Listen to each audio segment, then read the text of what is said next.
has been a very cold, snowy, icy week. In fact, we were completely trapped in for a couple of days.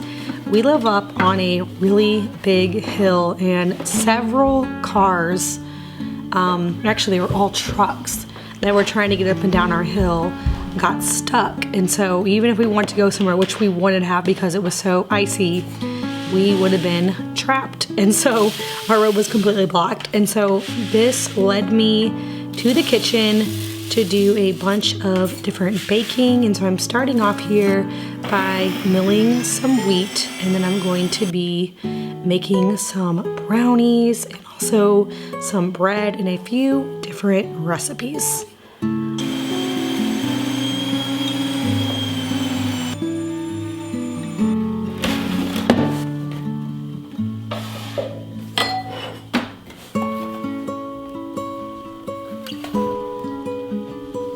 Milling flour was something that I used to do all the time. In fact, this grain mill was given to me by my mother-in-law. It was hers. And a lot of the people in my family, like my husband's side of the family, are gluten-free. And so when they no longer needed it, she knew that I would want it, and I have had it ever since.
I have made so many changes throughout the years of being a homemaker. A lot of those changes are with the way that I cook. And so we have been through a lot of different phases in our, eating, nutrition, I guess, journey. We have gone through phases of being completely gluten-free, dairy-free. We've gone through phases of doing the GAPS diet. We have gone through phases of eating paleo, Whole30, just all kinds of different things. As I researched different things, I would find different things that I thought I wanted to try. And then after a while, I would kind of like switch up to another thing that I found, thinking that it was better. I've always had a sourdough starter, but there was definitely a period of time when it sat in my fridge unused because we were avoiding all grains. That was another thing that we went through, was avoiding all grains. And then I went through a phase when we were eating grains that we never bought any flour from the store. I only bought whole wheat berries, and I milled them myself and made everything from scratch that way. We definitely went through a very long phase of no sugar at all. In fact, I think my first few kids did not try any type of sugar at all until they were probably like 5, way older than my younger kids now. So there's been a lot of different phases that I have gone through and things that I have learned over the years of being a homemaker.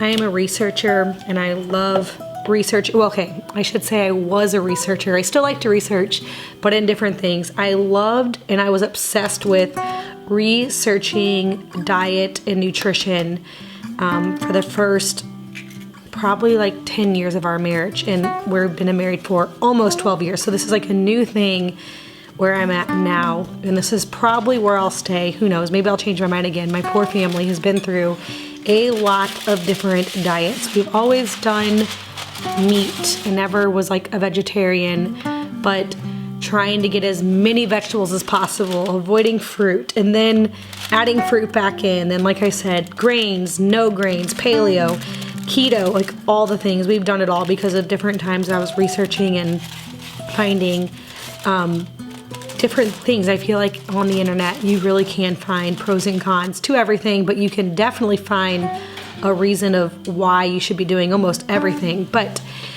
all that to say, at this point in my life and as a homemaker and feeding my family, we are really into, or I'm really into, that 80-20 rule, where 80% of the time we are eating from scratch meals. I use almost all organic ingredients within my home and in my cooking and baking.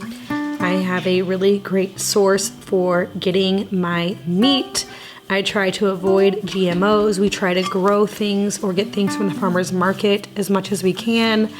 We get eggs and milk from a farm or from our own chickens, depending on the season of life. I like to bake all of my own bread.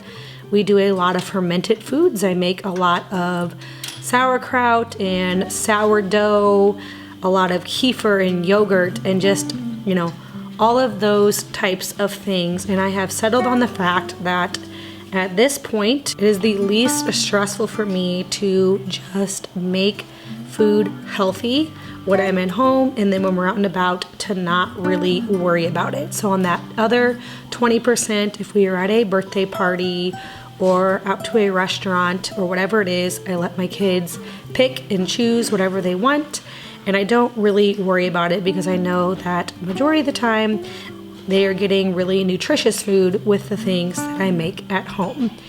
I definitely have had years where I was majorly stressed over going to a birthday party and thinking about how I was going to get my kids to not eat the cake because a little bit of sugar was going to just be so bad for them. And so we have gotten to, in my opinion, a really good place of a healthy balance of, you know, eating healthy always when we're at home, and even at home, you know, baking and things, and using just organic, whole ingredients, good fat, coconut oil and butter in our baking, and indulging even in desserts at home that I find to be healthy for my family. I am in process of taking down and putting away the rest of the Christmas decor.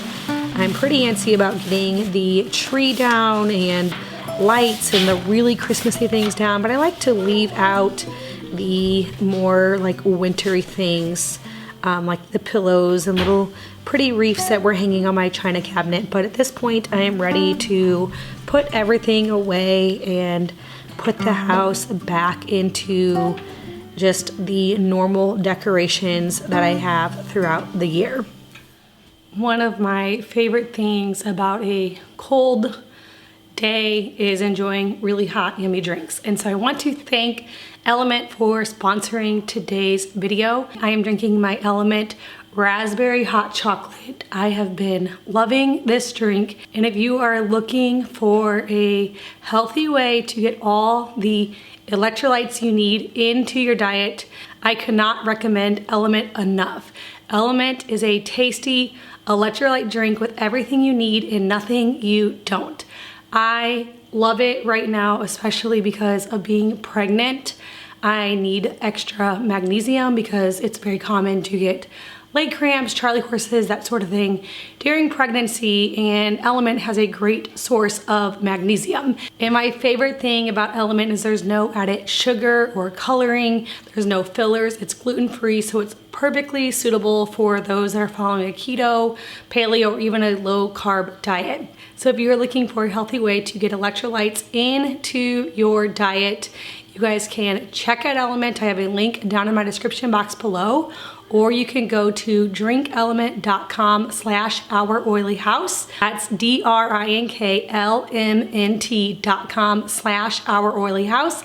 And right now, Element is offering my viewers a free sample pack, and so that is a great way to try all of the different Element flavors so you can decide which one you like best.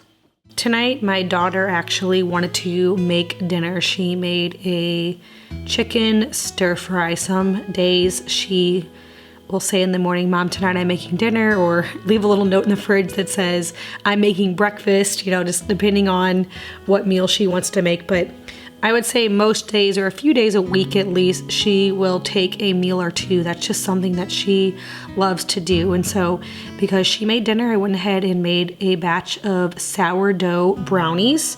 And so that's what we're having for dessert. These turned out so good.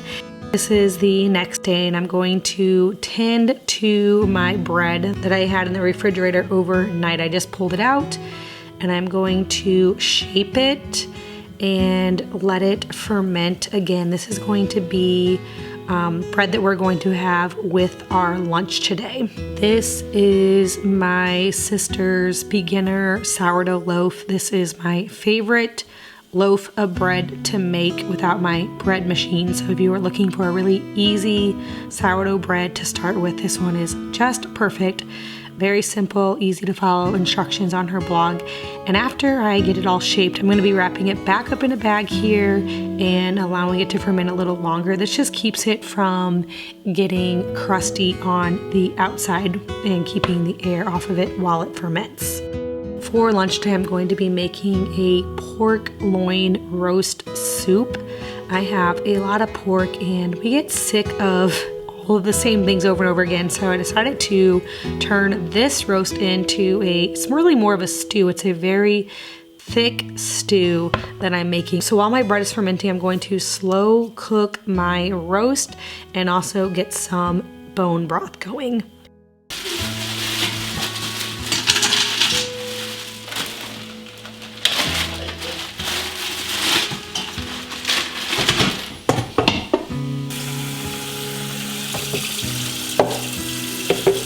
I do have my Instapot bone broth recipe on my blog, so I'll go ahead and link that down below if you're interested in making broth this way. I find it to be the easiest way to make bone broth, and it's very quick.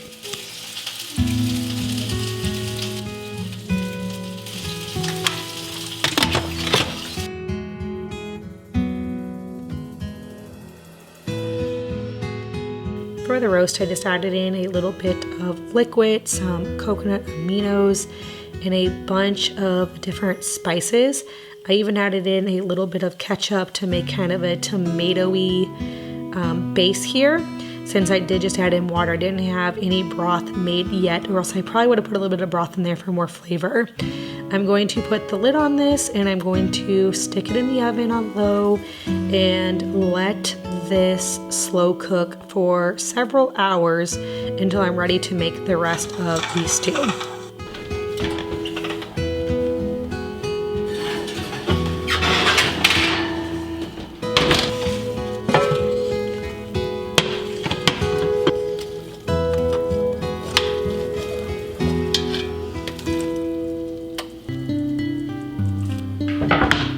One thing that has not changed over the years in my research and all of my changing up of our diets is making a bunch of soups and stews and homemade bone broth. And everywhere that I find and research, I have never found anything bad about consuming a bunch of bone broth. It's just such a superfood, and it's something that I like to get into my family's diets as often as I can. And so we eat a soup or stew multiple times every week all throughout the year.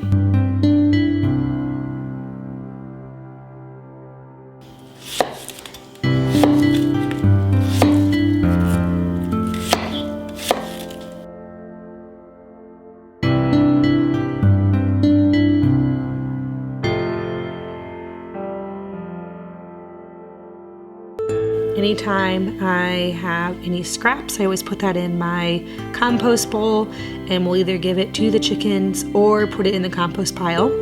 Now that my roast is done, I'm just going to be shredding this up. Since I slow cooked it, it's nice and tender, and now my broth is also finished, and so I'm going to take that out and strain some of that back into my big Dutch oven here. Add in my meat and all my vegetables and let this simmer until everything is cooked through.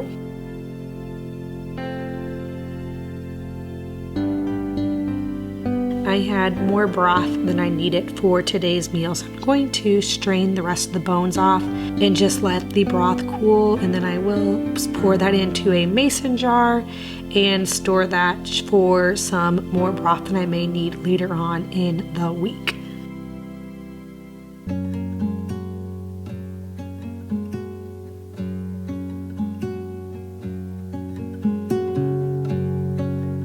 I'm adding in a can of diced tomatoes and also a bag of frozen peas just to thicken up the soup. All of my boys and my husband love soup and stew as long as I have it very thick.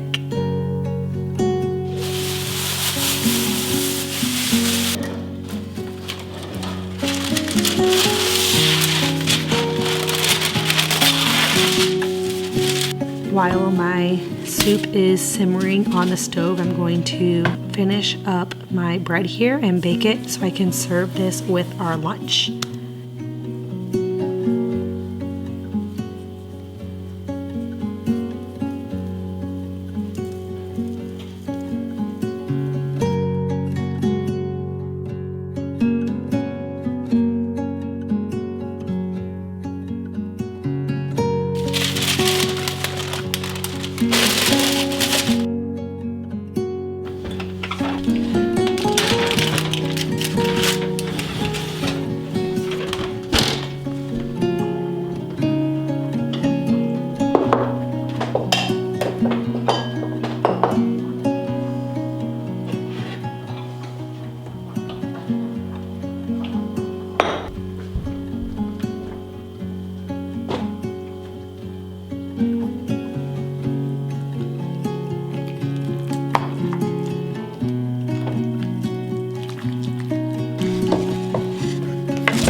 On this cold, icy day, I'm also going to be making a new soap bar.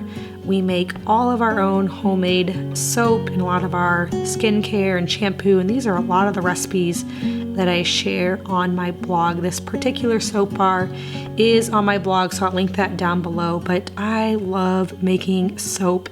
It is such a fun activity, and I really like it because I cannot have any kids around when I make soap, because when I'm dealing with lye, I have to be in the room by myself. I can't be wearing a baby. I don't like the kids around, and so this is a time by myself to mix up soap. It doesn't take long, but it's kind of fun to be like, oh, I'm making soap today. I take the kids outside. So anyway, on this morning, I am making a coconut oil soap bar. This recipe is on my blog, but it's just 12 ounces of coconut oil, 4 ounces of almond oil, 5.4 ounces of water, and 2.4 ounces of lye.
You see I switched gloves in the middle of this. I realized that the other gloves I was wearing had a hole in them, and I noticed that because I did have a little bit of burning on my hand from some lye. It's not too bad, but I felt it, and so had to switch my gloves around. But after everything cooled back down to the 120 degrees, it was time to mix my lye water in with my fats and put these in the molds. And then after I put them in the molds, I will let them harden for about 24 hours in the molds, and then I pop them out. And then these bars will have to cure for about 4 weeks before they are ready to use.